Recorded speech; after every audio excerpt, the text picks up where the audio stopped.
Magandang gabi, Bagong Pilipinas. Narito ang Police News Express sa oras na ito.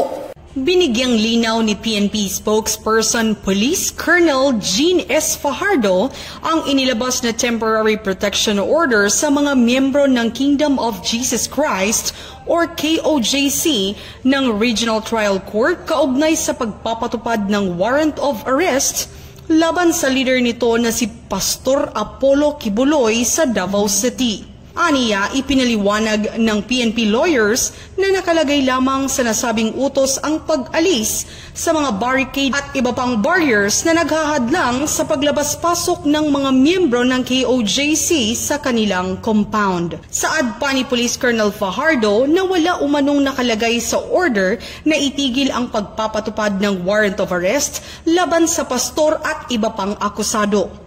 Hinggil rito, hindi rin naka-indicate na pinapaalis ang presensya ng pulisya sa nasabing baluarte. Samantala, ang naturang copy ng Temporary Protection Order ay tinanggap na mismo ni Regional Director Police Brigadier General Nicolas Torre III mula kay Attorney Torion ngayong araw. The Police Regional Office 11 received the official copy of the temporary protection order issued by RTC of Davao City, and it was the no less than the Regional Director received it from Attorney Torion. And it is the interpretation of the PNP lawyers that it is clear in the temporary protection order ay ang sinasabi po doon ay pinapaalis. Ordering o the RTC Davao ay inorderan po ang Police Regional Office 11 na tanggalin po ang barriers, ang barricades na nag-i-impede po ng access sa KOJC. Malinaw po doon na yun po ang sinasabi po doon.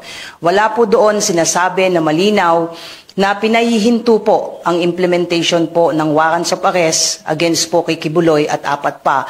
At wala rin pong sinasabi doon na pinapaalis po tayo doon po sa loob po ng KOJC. Ang ibig sabihin po nun, tuloy-tuloy po ang ginagawa pong implementation po ng warrant of arrest at pati na rin po yung paghahanap po doon sa mga hinahanap po nating mga tao.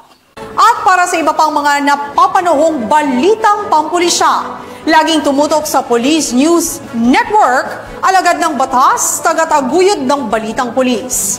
Ako po si Patrolwoman Melanie Mapa para sa Police News Express.